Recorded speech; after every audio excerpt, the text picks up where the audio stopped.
I've created a page with a lot of fun ideas that you can download, and it's got mixed media ideas with beauty and a variety of hairstyles and everything that may be helpful to you to get started.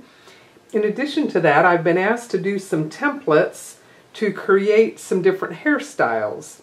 So as you can see here, you'll go to our website and see what's the latest options are, but you can print out the page, and sometimes even some file folders will give you a nice material that you could use on top of the printout to simply hand cut all the way around with your X-Acto knife. And this would be a bit of work, but if you're going to do it, you might as well do it on a plastic material that will have a lot more life than just doing it on paper. So you can see here I've got a variety of different ones that I've been using already. You can see them a little bit better once we have some paint on them. And so primarily I'm keeping the outside, and I need to have that all in one piece to really work well. But then we found if you have a cutting system where you can download a file, we found the best material to do it on was simply a transparency. And that was able to be fed through and cut all of the different shapes to it. And now this gives you a very workable, reusable template that you can enjoy.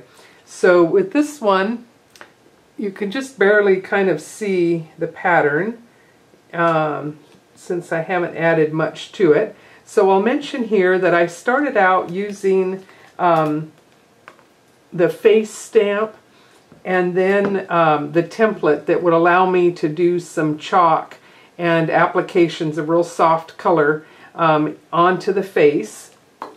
So now we'll use the hair template here. Let's see.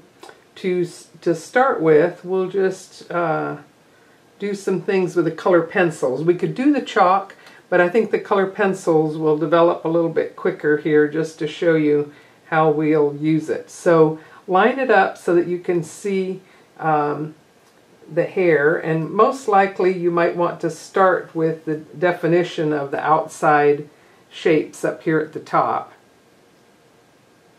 Okay, now I'm going to hang on to this, and for the little bangs I'm going to hang on to it and simply do some long strokes here with my color pencil.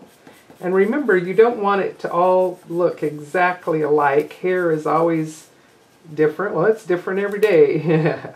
So anyway, you can kind of push against the template and do some coloring, perhaps making some strokes going up or down.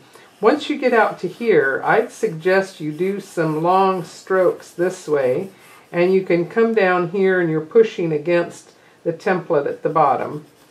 So I don't think you want to trace this line so much as come down to it. And I'm going to stop at the ears since I have my color pencils. So again, over here, give your arm a little bit more freedom to do some coloring in here.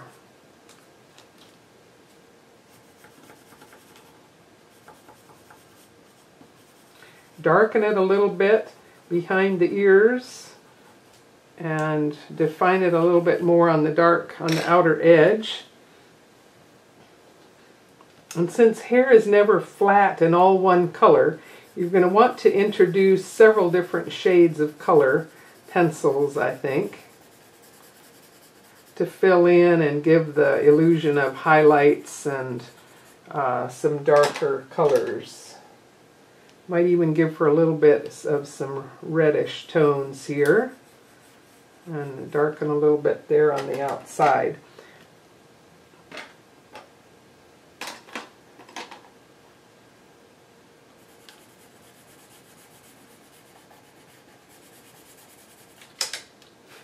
So anyway, you can see how that's going to continue to develop a very interesting little hairstyle here of a shortcut.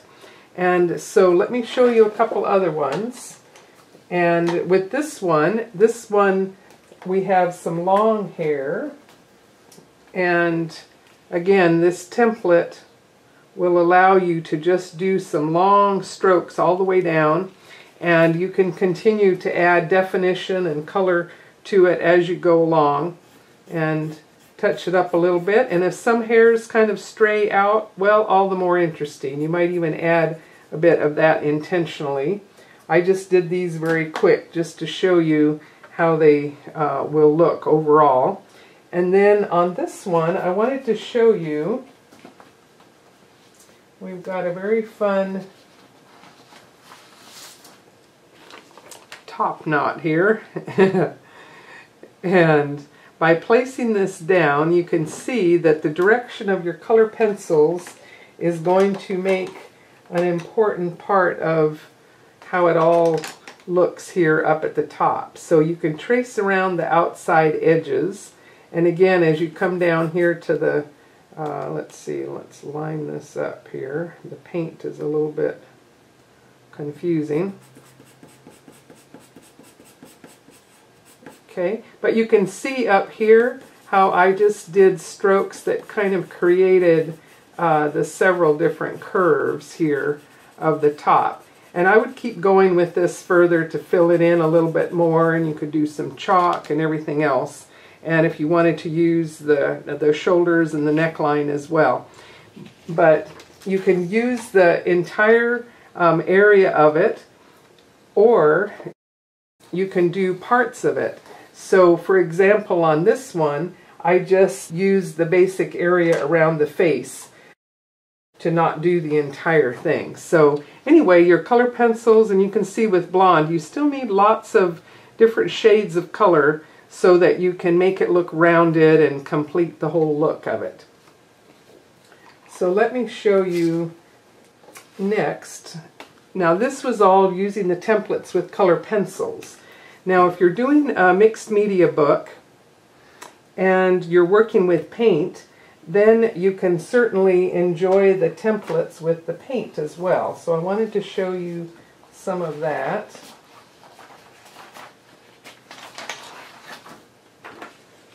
Okay, let's use this one here. Lining up the ears is usually the easiest thing. Okay, so we'll get that in place. Instead of chalk or color pencils, let's go to some paint.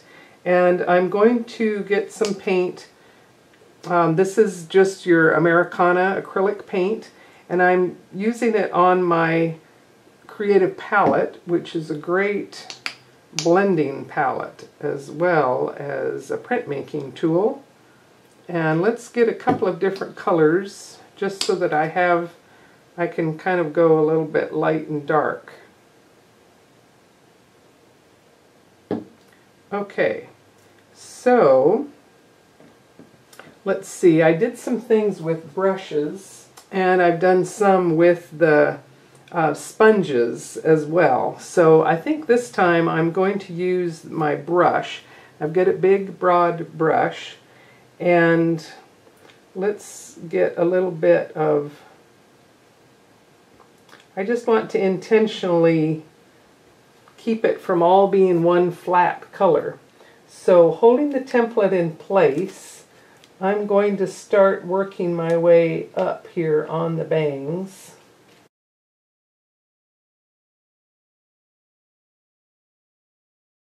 You can pull it back to kind of see how it's looking. Oh, very fun. Okay, so let's give it a, you could stop right there, but let's give it just a little bit more dimension. I'm going to get some black on my brush and simply define a little bit some of these areas that would maybe look a little bit darker here and there. And the nice thing about acrylic paint is that if you don't like one layer, you can add another one and work back and forth from dark to light. So we've added some darks, and then maybe we want a little bit more in the way of some highlights. Maybe I need a little bit more of, this is my burnt sienna here that gave me a nice reddish brown.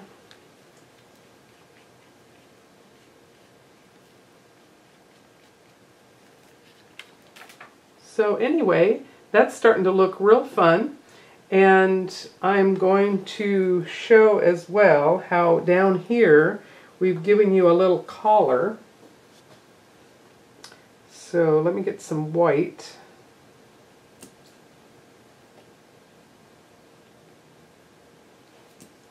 I'll make sure I have a clean sponge here. Okay, so let's line up this little collar here to the neckline. Okay, so that worked really fun.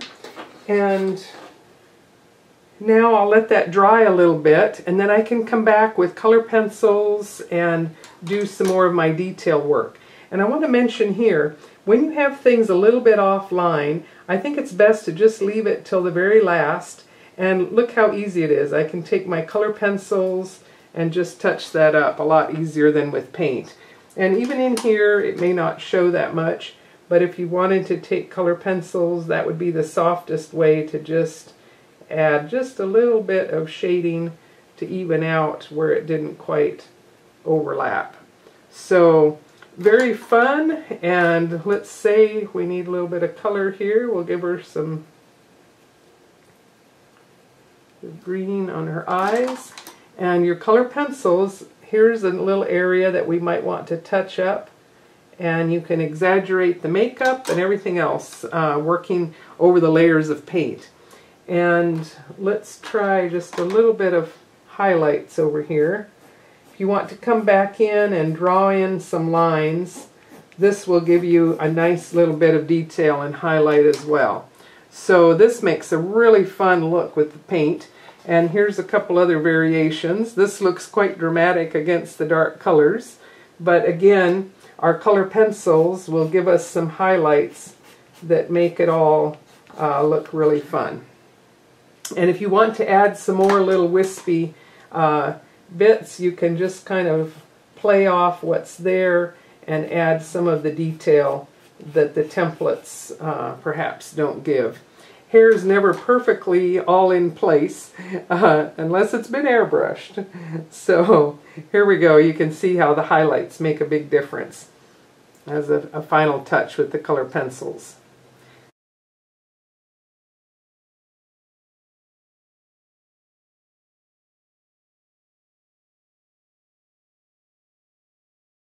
I want to show you another real fun tip.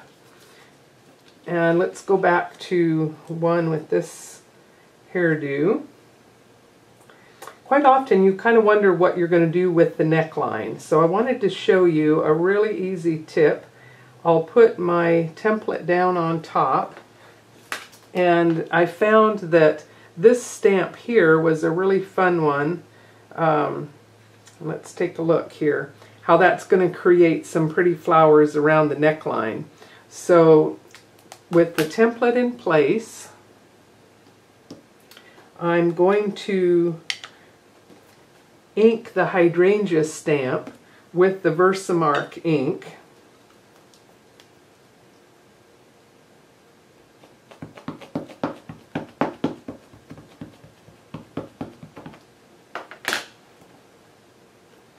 Okay, line this up a little bit to make sure it's covering the neckline. Okay, and then I'm going to stamp over with the clear ink.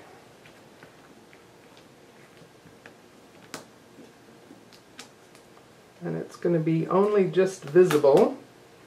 But now, and I'm going to keep this in place. Okay, now I'm going to take my chalk, and let's try it here with a couple of these little sponges. Little ink blushers, and now the chalk is just finding the sticky ink.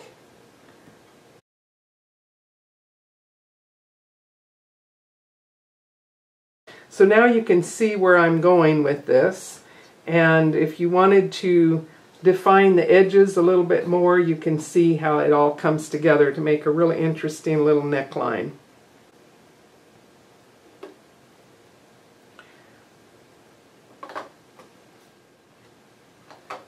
So I want to encourage you to play and experiment with different hairstyles and have some fun with it. The templates are there to help you, but ultimately you'll have a lot more fun if you just try some things on your own, because you know the hair is different every day.